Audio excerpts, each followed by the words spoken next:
Welcome to the audiobook. Title: The Pigeon's Adventure Part 1. The Desert Adventure. The sun hung in the boundless sky, like a glowing copper orb, scorching the sands below until they radiated heat. The wind, laden with fine grains of sand, mercilessly lashed against every inch of exposed skin. Shadow Sands, a forsaken outpost deep in the desert, lay quietly enduring the relentless burn of the wasteland. The town was small, a scattering of low, sun-baked adobe huts huddled together like frightened creatures. Fine sand seeped through the cracks of the buildings, threatening to swallow them whole at any moment. At the center of the settlement stood a dead, gnarled tree, its bark scarred with the passage of time, a fitting symbol for the town itself. The residents, most of them frail and diminutive animals, toiled under the blistering sun. Some dug tirelessly in search of water, others scavenged for dry wood, while still more worked to reinforce their burrows.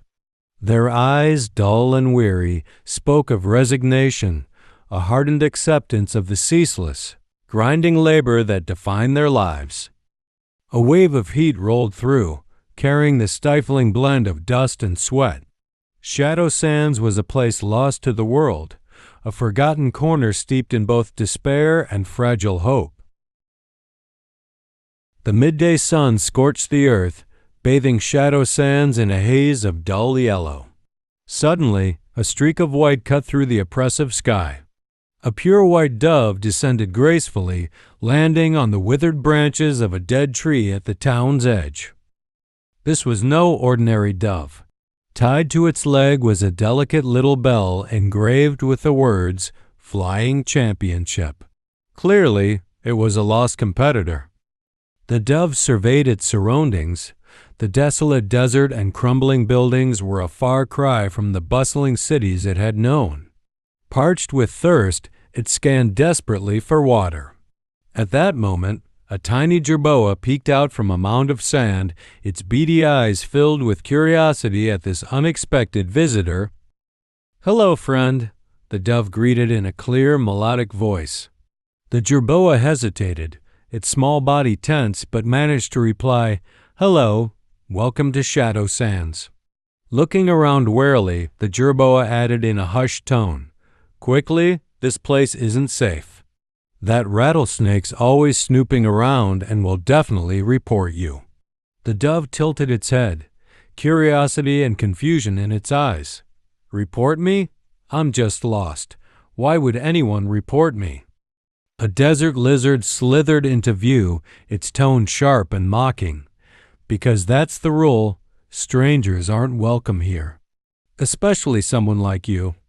It cast a pointed glance at the dove's pristine feathers and the tracking device on its leg. "Someone who clearly comes from out there." The jerboa interrupted softly, "Don't be so blunt. She doesn't understand." Turning to the dove, its tone softened. "The town has its rules. The mayor says the outside world is dangerous. Only here can we be safe." The dove tilted its head further, its confusion growing. "But I've seen lush forests and vast grasslands on my way here. The people I met were kind. They even gave me supplies. Aren't there places like that here?" The desert lizard's voice grew heated. "The good life out there is your story. Us? We live wondering if we'll have enough water to last the day or enough food to see tomorrow."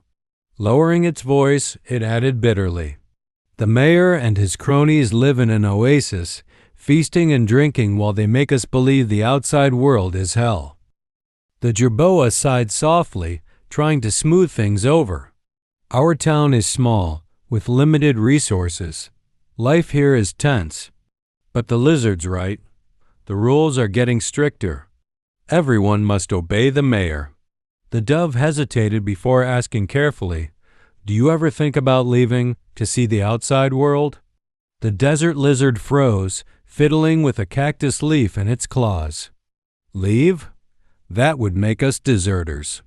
If we're caught, we'd face the consequences." The jerboa quickly added, "Still, it's not all bad here. At least it's safe without the dangers of the outside. The dove's expression darkened with doubt. Danger? But I didn't encounter anything dangerous on my way here. Why?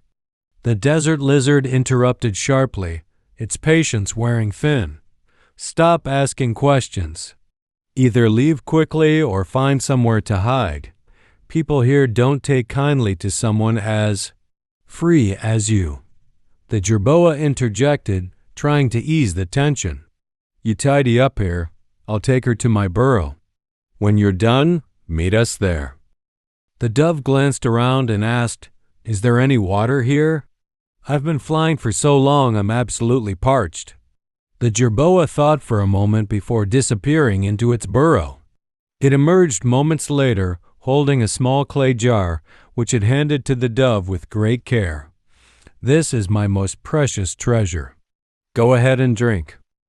The dove took the jar, peering inside to find crystal clear water that sparkled with an irresistible sweetness. Taking a sip, it found the water to be unlike anything it had ever tasted, pure and delicious. Unable to resist, it drank greedily until the jar was empty. This water is amazing, the dove exclaimed. Where did you get it? The jerboa puffed up its chest with pride. It was the prize for winning the foot race during the dedication ceremony for the Elder Memorial Hall last month. I came in first place. The dove stared at the jerboa in admiration. That's incredible.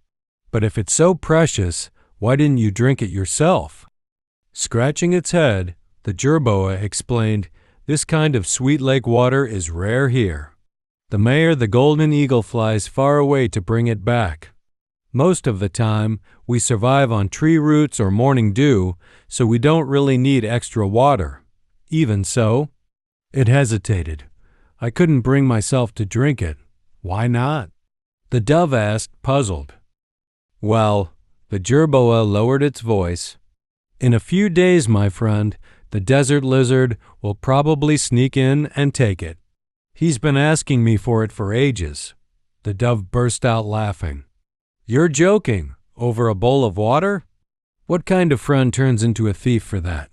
Before the jerboa could respond, the desert lizard darted into the room. Its eyes flicked to the empty jar, and a flash of disappointment crossed its face. You're too late. The water's already gone, the jerboa teased. The lizard didn't seem bothered. Instead, it quickly changed the subject. I heard we've got a guest in town. Is it hiding here with you? How could I hide someone so big? The jerboa replied, waving its paw dismissively. This is the dove, a traveler who got lost. She's staying with me for now. Dove, this is the desert lizard, my best friend. The dove nodded politely and greeted the lizard. Without wasting time, the lizard asked, When you landed earlier, was it on the biggest dead tree at the edge of town? Yes, that's right, the dove replied. Why do you ask? The lizard and the jerboa exchanged a quick, uneasy glance. The jerboa scratched its head awkwardly. Oh, it's nothing. It's just… That place is a bit special. Sensing they were hiding something, the dove pressed on. What's so special about it? The lizard hesitated before answering slowly. That tree is where the mayor, the golden eagle, holds weekly speeches. Last time, someone climbed it without permission, and the eagle dragged them back and gave them a severe punishment. A shiver ran down the dove's spine. She hadn't realized this seemingly quiet town was under such harsh rule. Cautiously, she asked, So, what do you all do every day? The desert lizard raised its chin with a hint of pride. Every day we listen to the golden eagle's speeches and carry out the tasks it assigns us. For example, today we were told to dig a certain amount of sand, and tomorrow we'll need to move a specific number of stones. The jerboa chimed in, The golden eagle says it's to make us stronger so we can better serve shadow sands. The dove looked at the two small creatures, her heart heavy with sympathy. She had never seen such an oppressive way of life. As someone who had always roamed freely, she could hardly imagine what it would be like to live under such rigid rules every single day. At that moment, a faint rustling sound came from outside the burrow. A rattlesnake slithered in, its triangular head raised slightly and its cold, unblinking eyes scanning the room. "What are you all chatting about?" "Sounds lively," it hissed, its voice dripping with icy malice. The jerboa and the desert lizard exchanged a tense glance. The lizard quickly replied, "Nothing much, just talking with our new friend." The rattlesnake's gaze settled on the dove, scrutinizing her from head to toe. "Where are you from?" it asked, its tone sharp and probing. The dove answered honestly, explaining her origins. The rattlesnake listened, its expression unreadable, and nodded thoughtfully. Just then, the sound of hurried footsteps echoed from outside the burrow. Moments later, a burly desert fox appeared, flanked by a menacing hyena. The jerboa and the desert lizard paled with fear, while the dove trembled visibly. The desert fox stepped forward, its piercing gaze locking onto the dove before shifting to the jerboa and the lizard. "You dare harbor an outsider? You've got some nerve." The fox barked, its voice laced with fury. "Seize them!" The rattlesnake slithered up beside the fox, its voice oozing with sycophancy. "I told you these two couldn't be trusted, didn't I, sir?" It all became clear. The rattlesnake had betrayed them, reporting the situation to the fox and the hyena. Its earlier behavior had been nothing but a ploy to keep the dove from fleeing until reinforcements arrived. Outside, a shadow loomed. A jackal intelligence officer whispered a few words to the fox before giving a slight nod. The officer gestured with a claw, and several police dogs surrounded the group. "Come along," one of the lead police dogs commanded, its low voice dripping with authority. Its sharp eyes locked onto the dove. She shuddered slightly, while the jerboa's ears twitched nervously, and the lizard pressed itself against the ground, clawing silently at the dirt. The rattlesnake coiled itself smugly, watching the scene with a chilling detachment.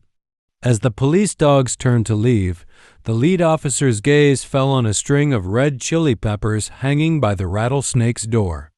Without a word, the officer lifted a paw, tore the peppers down, and slung them over its shoulder before walking off without looking back. The rattlesnake opened its mouth as if to protest but hesitated. In the end, it said nothing, its body frozen in silent frustration. The dove and her accomplices were marched down the narrow path leading through the center of Sandshadow Town. The town's residents, like jackals catching the scent of fresh prey, peeked out from nests and burrows, gathering in small groups to murmur amongst themselves. "Have you ever seen feathers so white?" "Like snow in the desert," marveled a bilby, clicking its tongue. "They say she's carrying some kind of high-tech gadget from the outside. What's it called again?" A jerboa asked, craning its neck to get a better look at the device strapped to the dove's leg. "A tracker? What a strange thing." "Humph, she won't last the night under interrogation," scoffed a meerkat crouched against a wall. "The golden eagles have warned us outsiders are cunning and dangerous. They'll steal our entire oasis if we let them." The desert lizard turned its head to glance at the murmuring animals, only to be shoved down by the paw of a police dog. "Keep moving." "Don't look," the dog snapped, a chili pepper dangling loosely from its mouth as it spoke with disdain. The dove walked with her head lowered, ignoring the whispers, but she felt the weight of the stares on her back. Some eyes burned with cold hostility, others flickered with unease or curiosity. She understood then that this desert was anything but silent.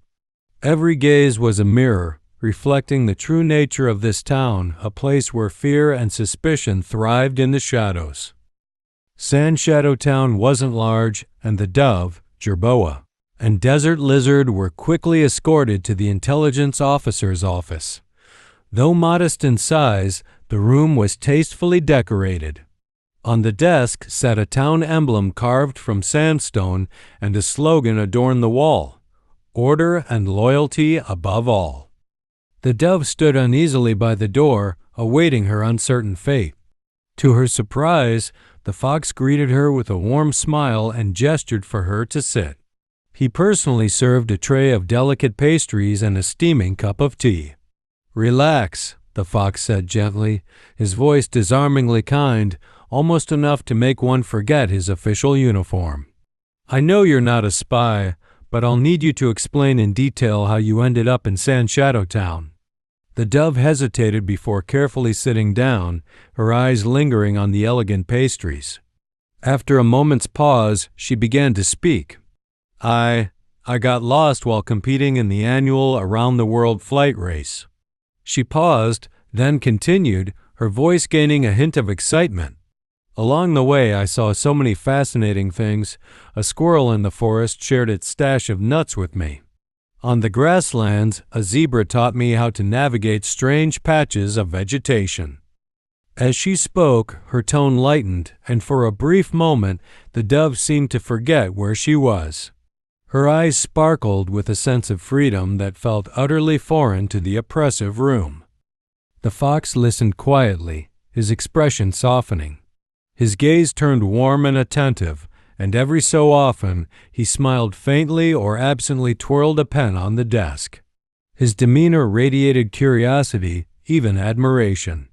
But just as his features softened to their gentlest, a sharp knock sounded at the door.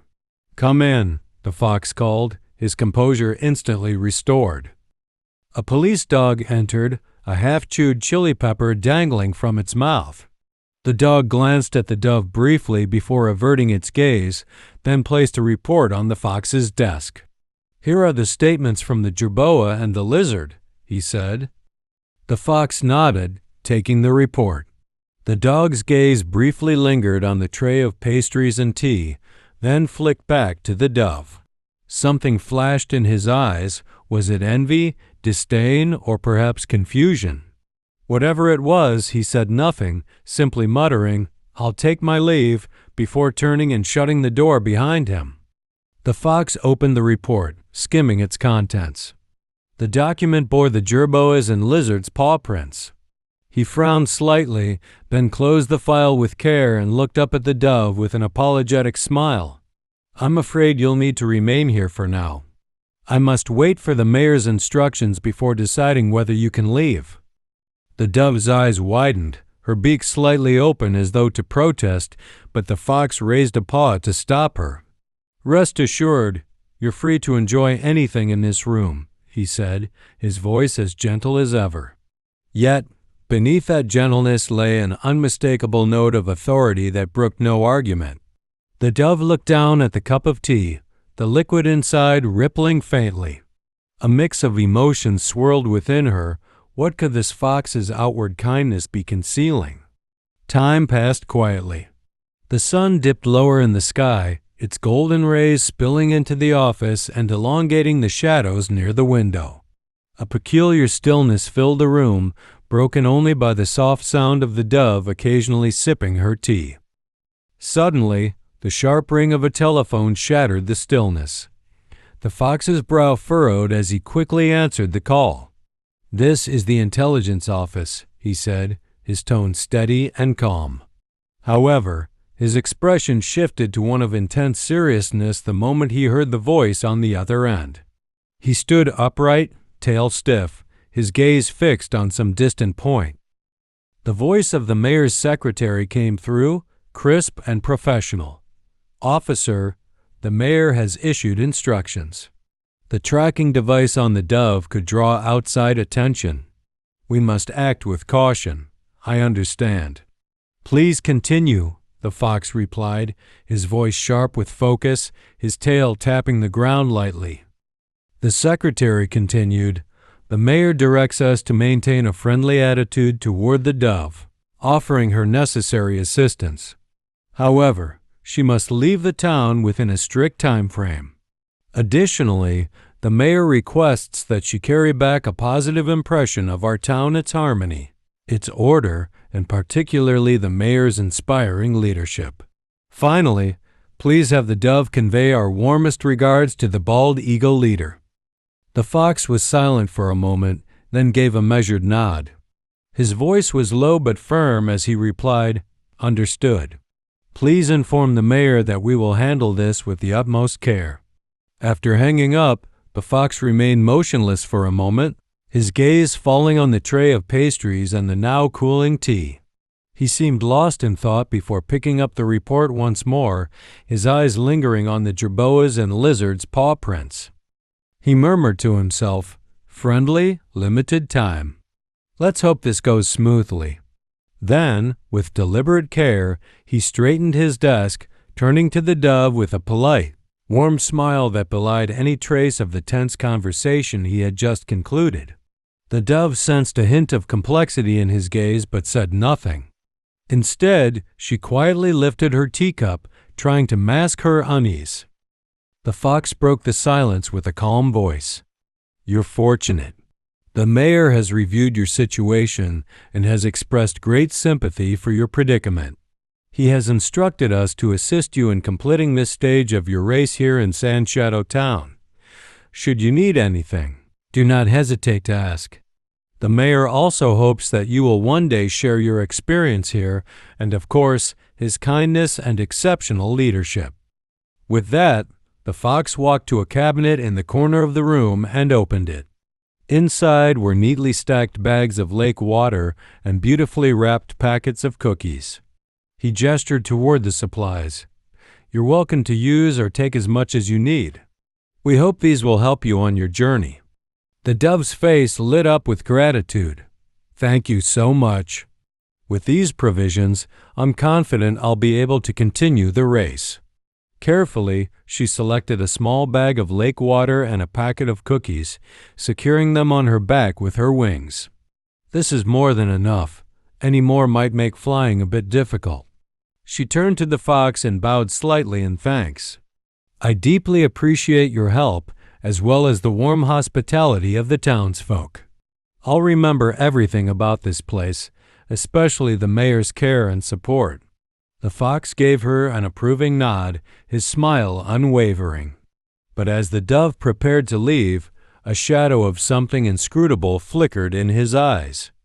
The fox nodded slightly, a gentle smile spreading across his face. "It's the least we can do. Come, I'll take you to the place where your journey continues." He opened a back door in his office, leading the dove down a secluded path. They walked for a long time, the glow of the setting sun gradually giving way to the encroaching night. Suddenly, a splash of green emerged before the dove's eyes, a small oasis, vibrant and full of life, standing in stark contrast to the barren desert surrounding it. The dove's eyes widened in awe. This is like a miracle. I can't believe such a place exists here." The fox's lips curved into a faint smile, his tone tinged with quiet pride. "This is the heart of our town. All our hopes and future lie here.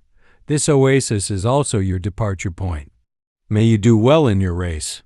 A wave of emotion surged through the dove. She said earnestly, "Thank you. I'll make sure to share the story of this place with the world. I'll tell everyone about the beautiful oasis town hidden in the depths of the desert." She was just about to take flight when a thought struck her. Turning back to the fox, she asked, "Oh, one more thing. What about my friends who were brought back with me? Are they okay?" The fox's expression froze for the briefest moment before his calm smile returned. With a dismissive wave, he said lightly, "Don't worry about them. They're your friends, and though your time together was short, you formed a deep bond. They will remain here in the town, sharing stories of your journey. Through their words, the townsfolk will learn more about the outside world and will remember the friendship we share with you." The dove hesitated, glancing around. She saw no sign of the jerboa or the lizard. A faint unease stirred in her chest, but the overwhelming gratitude and excitement soon drowned it out. She spread her wings, flapping them a few times, and said softly, "Then I can leave with peace of mind. Thank you all, and goodbye." With a gentle gust of wind, the dove soared into the night sky, gliding toward the vast open desert and the freedom beyond. Her shadow shrank into the distance until it finally disappeared on the horizon.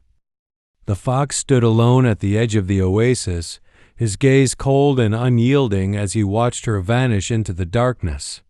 After a moment, he turned away, his warm smile fading into a steely, complex expression. In a low voice, he murmured to himself, "Every story needs a storyteller." The dove spread her wings, bathed in the golden light of the setting sun. The desert's warm wind gently lifted her body as she ascended toward the vast horizon. Her heart swelled with gratitude toward the small town and the hope of freedom that lay ahead. Almost instinctively, she glanced back at Shadow Sandtown. The town square teemed with life, voices rising and falling in an animated symphony against the backdrop of flickering firelight. At the center of the square, a tall platform had been erected. Squinting against the fading light, the dove could just make out a small figure standing on the stage. That must be the jerboa, she thought, her beak curving into a faint smile. He's probably sharing our story, speaking of friendship and freedom. With that comforting thought, the dove beat her wings faster, soaring toward the open sky. Her story was far from over, and she believed the town's story would carry on too. But the dove did not see what was truly unfolding below. At the center of the square, the jerboa knelt on the platform, his arms bound tightly with rough ropes, dust and sweat streaking his small frame. Terror and helplessness painted his face, but he remained silent. The townsfolk gathered in a dense crowd below, their eyes blazing with anger. Cries of fury and condemnation surged in waves. Freedom? Absurd! Traitor to the town! At the forefront of the mob stood the sand lizard, his head raised high as he led the shouts of rage. Freedom is nothing but a lie. The jerboa's words are all fabrications. His voice dripped with venom, his fist raised to incite the crowd further. The people erupted into a frenzy, their jeers crashing like waves against the trembling figure on the platform. Meanwhile, at the edge of the square, a rattlesnake lingered in the shadows, watching silently. He didn't join the chorus of condemnation.